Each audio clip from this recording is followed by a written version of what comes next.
An abandoned boat found in ocean. And the Coast Guard has recovered some clues. Right now, the Coast Guard is searching for a missing person in the water. In the dark waters off St. Kitts and Nevis, a Coast Guard patrol spotted a lone fishing vessel drifting without lights or radio contact.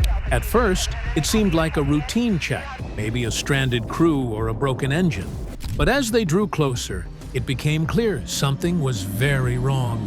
They're calling into the boat for anyone to respond, and there's no answer. The boat sat unnaturally low in the water, eerily silent, like it was hiding a secret. When the Coast Guard finally boarded, they uncovered a scene so disturbing it would shock the world. The suspicious vessel. First contact. That particular night, the patrol began like any other. The team scanned their radar, watching for anything unusual. Most boats in the area checked in regularly by radio, identifying themselves and reporting their positions. But that night, a signal appeared on the radar from a vessel that gave no response at all. It was moving slowly, almost drifting, and its position was strange, far from where local fishing boats normally operate. The Coast Guards decided to investigate. They had already spotted the boat drifting silently from a distance, but seeing it up close was more unsettling. At first, they considered several possibilities. Perhaps the crew had abandoned the boat after a mechanical failure. Maybe a storm had damaged it, forcing the fishermen to seek help elsewhere. But the hull, the main body of the boat that keeps it afloat, was completely intact. There were no cracks, no holes, and no clear signs of distress. This all unfolded on the waters surrounding St. Kitts and Nevis, a region known for its breathtaking beauty by day and hidden dangers by night. The Caribbean here is usually alive with fishing boats and the glow of cruise ships. But beneath the calm surface, these same waters have long been a highway for smuggling and human trafficking. The islands sit along key shipping routes connecting South America, Central America, and the United States. However, this heavy boat traffic also creates cover for criminals. Illegal vessels can hide among the many legitimate fishing and trade boats, making it extremely difficult for authorities to tell which ones are involved in crime. A smuggling boat may look no different from a regular fishing vessel, allowing traffickers to slip through unnoticed. But something about this particular boat was different. As the patrol boat drew closer, the mysterious vessel came fully into view. The officers immediately felt a deep sense that something was wrong. The boat sat unusually low in the water, almost as if weighed down by something hidden beneath the surface. Fishing boats are normally very active at night, or just before dawn. These are the hours when many fishermen head out to catch species that are easier to find under the cover of darkness. At that time, boats are usually lit up, with engines running and crews visible as they work. They also check in regularly over the radio to report their positions and avoid collisions. This vessel did none of that. What troubled the team most was that the boat had not appeared on their radar earlier in the night. It was as though it had materialized out of nowhere, raising questions about where it had come from and how long it had been drifting. As they got closer, more disturbing details came into view. Torn fishing nets dangled loosely over the sides, their ropes frayed and weak. Cracked plastic containers and old buckets were scattered across the deck, showing neglect rather than recent use. Following procedure, the officers steering the patrol boat slowed their approach, while two members of the boarding team checked their gear. They put on life vests and gloves, tested their radios, and gathered basic tools: a flashlight for dark spaces, a rope for securing themselves, and a first aid kit in case of injury. These steps were essential to ensure both the safety of the crew and the security of the vessel during inspection. They approached from the calmest side, placing padded bumpers between the two boats to prevent damage. Once stable, an officer tossed a rope over a strong metal fitting on the drifting boat and tied it down securely. Then they called out, identifying themselves as Coast Guard officers and demanding a response. Their voices echoed across the still night, but there was no reply. When they finally stepped aboard, the scene was deeply unsettling. Equipment lay scattered as if dropped in a hurry. A broken oar rested near the edge, half submerged in a puddle of seawater. Empty containers rolled aimlessly with the boat's motion. This was not the order and structure of an active fishing vessel. It felt as if whoever had been there had fled suddenly and under terrifying circumstances. Then came the smell. According to later accounts, a foul, heavy odor began to rise from the open hatch leading below deck. At first, it was faint, but with every breath, it grew stronger and more nauseating. The officers exchanged uneasy glances. They had encountered abandoned boats before, but nothing like this. The team gathered near the hatch, flashlights ready. Radios checked one last time. With ropes secured and their equipment prepared, they took a breath and prepared to descend into the darkness below. Whatever awaited them, there would change everything. Signs of struggle. Before descending into the lower part of the vessel, the Coast Guard officers began a careful search of the upper deck and the wheelhouse. The first thing they noticed was a simple but deeply disturbing detail. Near the wheelhouse, a small wooden table held a tin plate of rice and fish. The meal had been left half-eaten, its surface dried and crawling with flies. Beside it was a dented metal cup with a small amount of water still inside. Meals on fishing boats are rarely interrupted. Work may be demanding, but crews always finish eating before heading back to their tasks. The fact that this food had been left behind suggested that whoever was here had been interrupted suddenly and never returned. This raised troubling questions about what could have caused such a hurried departure. Inside the wheelhouse, the discoveries grew even more concerning. The logbook, which normally contains detailed records of a boat's journey, was lying open on the control panel. The final entry ended abruptly, in the middle of a sentence, as if the writer had been cut off mid-thought. There were no further notes or explanations, only a jagged line where the pen had slipped off the page. The compass on the shelf was crooked, and several navigation tools were missing or damaged. As they searched further, the officers found personal belongings scattered across the deck. A single shoe was lying near the railing. A torn piece of fabric, possibly from a shirt, was caught on a splintered plank. These were not neatly arranged or packed like belongings from an orderly evacuation. Instead, they looked as if they had been dropped or torn away during chaos. Then, near the hatch leading below deck, they discovered the most unsettling clue so far. There were dark stains on the wooden boards.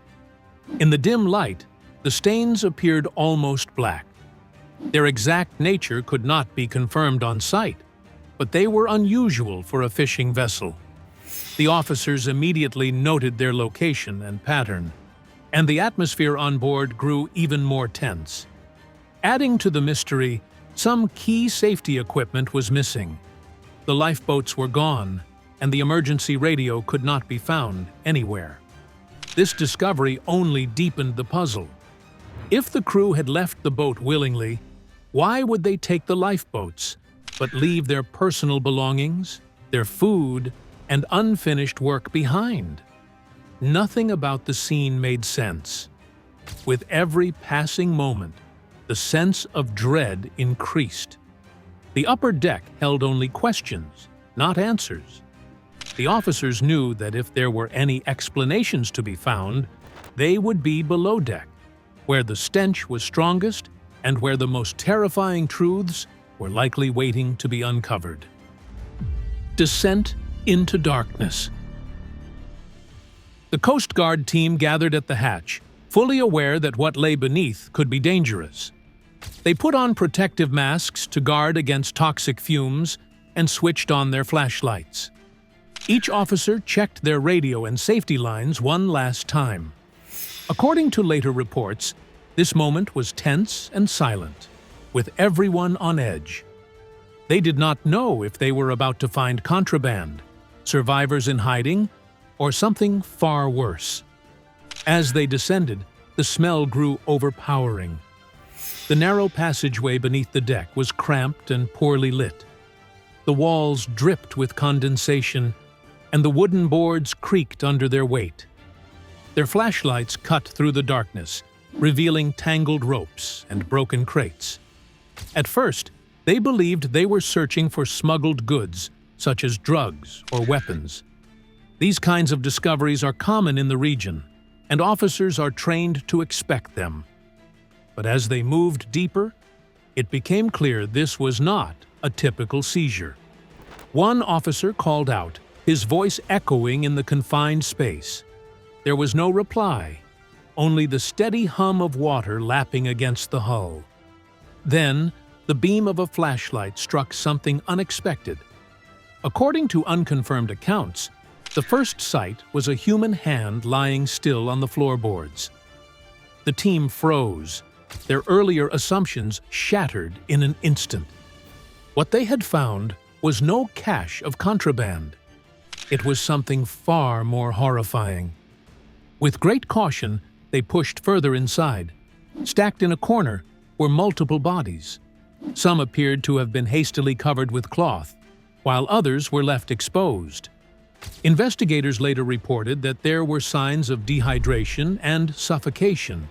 Some of the victims still had expressions of fear frozen on their faces. The scene was described as overwhelming, both physically and emotionally, for the officers who witnessed it.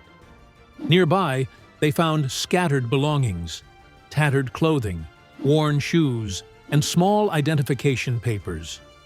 These documents suggested, though did not fully confirm, that many of the individuals may have come from West Africa. Officials believed they were migrants who boarded the vessel hoping for a better life, only for their journey to end in tragedy. The officers, shaken and silent, realized they were no longer dealing with an abandoned fishing boat.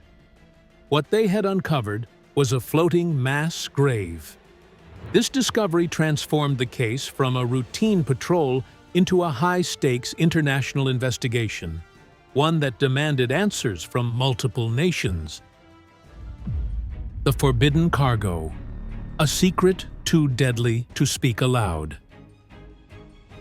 Even as investigators worked tirelessly to recover the bodies and document the scene, whispers began to spread among those closest to the case. According to these rumors, the vessel was hiding something far worse than human trafficking or smuggling. Beneath the lower deck, sealed beneath reinforced metal panels, there was a compartment that was not listed on any ship design records. It was only discovered when an officer's flashlight caught a thin seam along the floorboards, and then they pried it open. Inside the hidden compartment were strange, unmarked containers. They were constructed from reinforced glass and heavy steel casings, the type of materials used to transport hazardous biological or chemical substances.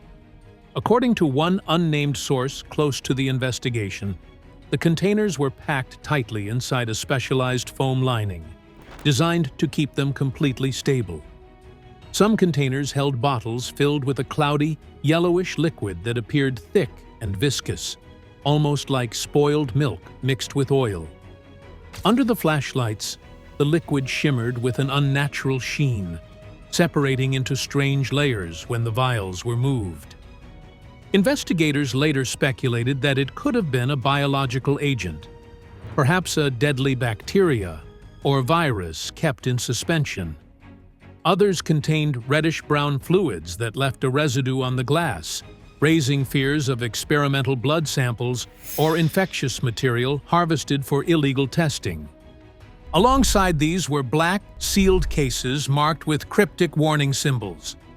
While they resembled international biohazard signs, they were subtly different and carried no written labels or serial numbers. This suggested that whoever created them deliberately wanted to avoid traceability. Some of these cases were ice cold to the touch, hinting that whatever was inside required precise temperature control. The officers stared at the strange containers, realizing they were looking at cargo that should never have been at sea. According to whispers among those close to the case, no one knows for certain who owned it, where it came from, or where it was headed. Some believe it belonged to a powerful nation working in secret to develop biological weapons far away from international eyes. Moving it by sea would make it harder to track and easier to deny if discovered. Others think it was the property of a global criminal network that trafficked not only drugs and weapons, but also deadly viruses, selling them to the highest bidder for millions of dollars. There is even a more unsettling theory that it was connected to a private company or wealthy individuals running illegal experiments beyond the reach of any laws. If the boat truly was part of a black market chain, then the migrants on board might have been nothing more than cover to make the vessel look like a normal smuggling boat. As for where it was going, no one can say for sure. Some believe the containers were bound for a hidden lab on a remote island where testing could take place in total secrecy. Others think the boat was meant to meet a larger ship at sea, which would carry the cargo to another continent. A few fear the most disturbing possibility of all, that the boat's real mission was to dump the materials deep in the ocean, destroying all evidence of an accident or experiment gone wrong. The purpose of the cargo is the greatest mystery. It could have been a weapon meant to cause chaos, or a bargaining chip to threaten governments. It might even have been part of illegal human experiments, with the migrants used as unwilling test subjects. Another theory suggests there was a disaster in a secret lab somewhere, and this boat was moving the infected material away to hide the truth. No one knows which of these theories is correct, because everyone who handled the cargo has disappeared or been silenced. The only fact that remains is that the truth never reached the public. Whatever was taken from that hidden compartment was so dangerous that those in power decided the world could never know what had come so close to being unleashed. Before the team could process what they had found, several unmarked black boats reportedly appeared on the horizon. According to multiple accounts, men in plain, dark uniforms with no insignia boarded the vessel and immediately took control of the scene. They moved with precision, collecting every container and sealing them inside heavy-duty cases. Witnesses described the atmosphere as tense and almost military. No explanations were given, and no questions were allowed. The Coast Guard officers were ordered to stand back. Within hours, the mysterious group left as quickly as they had arrived, leaving only the bodies and the ruined ship behind. From that moment, silence fell over the investigation. Official reports made no mention of the hidden cargo, focusing only on the dead migrants and the tragedy of their voyage. Yet locals whisper a darker truth. Some believe the migrants were never meant to survive. They were a disposable cover, a tragic distraction hiding the transport of something far deadlier. Others claim the boat was part of an illegal, global black market operation, selling weaponized viruses to the highest bidder. Whatever the reality, those who were there that night have vanished from public view, reassigned or silenced entirely. The sea did not just hide a tragedy that night, it may have briefly revealed a threat too terrifying to be spoken aloud. Whispers of what happened. With no survivors found aboard the vessel, investigators faced the difficult task of piecing together what had happened. There were no direct witnesses, only fragments of evidence, and the haunting scene below deck. In the absence of clear answers, rumors began to spread quickly among locals and those following the case. According to reports, these whispers ranged from plausible theories to deeply disturbing possibilities.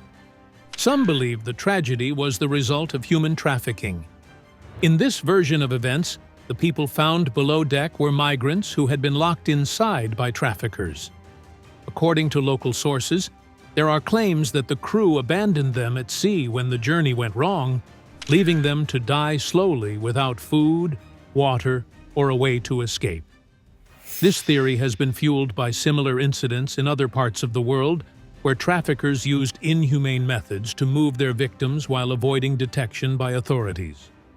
Others suspect the vessel was connected to a much larger and more organized criminal network. Unverified reports suggest that the people aboard may have been deliberately left to die to destroy evidence of the syndicate's operations. In this scenario, the deaths were not an accident, but a calculated act meant to keep investigators from tracing the route, the handlers, or the money behind the smuggling ring. These claims have not been proven, but they have spread widely because of the mysterious way the boat was found and the lack of survivors. There are even darker rumors that push the boundaries of belief. Some unconfirmed accounts claim that certain items may have been removed from the boat before the Coast Guard arrived, hinting at a secret cargo that was never documented. Others whisper about acts of desperation, including cannibalism, though there is no physical evidence to support such claims. These are the kinds of stories that thrive in the vacuum of facts, growing wilder with each retelling. Similar tragedies have occurred elsewhere, adding weight to the most grounded theories. In recent years, boats filled with dead or dying migrants have been discovered in the Mediterranean and off the coast of Asia. These cases often involve people fleeing poverty or violence, only to fall victim to traffickers who see them as disposable. Aftermath and legacy, a call for justice. The hours after the boarding were controlled and tense. The Coast Guard secured the vessel and called in forensic teams. Recovery began slowly. Officers worked in protective gear, lifting each set of remains with care and documenting every detail. Refrigerated transport was arranged. According to officials, chain of custody logs were started on scene, so nothing would be lost in the handover to investigators and medical examiners. News spread fast. International outlets picked up the story within a day. Photos of the boat at anchor appeared on television and across social media. Embassies from West African nations contacted local authorities. According to reports, consular staff offered help with identification and family notification. Interpol sent standard requests for information to match missing persons lists with any documents found on board. The work of identifying the dead began at once. Forensic teams collected fingerprints where possible and took DNA samples. Clothing labels, phone numbers written on scraps of paper, and notes found in pockets were photographed and logged. Engine serial numbers and paint layers were examined to trace the vessel's past. Investigators followed small clues that can matter at sea, such as food packaging, rope types, and fuel residues that often point to a region or a supplier. Public reaction was intense. In St. Kitts and Nevis, churches held vigils. Fishermen tied ribbons to piers. According to local reports, volunteers brought flowers to the shoreline and stood in silence at sunset. Grief was followed by anger. People demanded to know who owned the boat, who profited from the voyage, and why no one came sooner. Community leaders called for accountability and support for the officers who had to face what was below deck. The discovery triggered policy debates far beyond the islands. Lawmakers argued over border control, maritime surveillance, and rescue rules. Some pushed for more patrols, better night vision equipment, and mandatory tracking devices for small commercial vessels. Others urged stronger anti-trafficking laws and more funding for search and rescue, so officers can focus on saving lives instead of only making seizures. Humanitarian groups asked for safe reporting channels for migrants at sea and faster processing when boats are intercepted.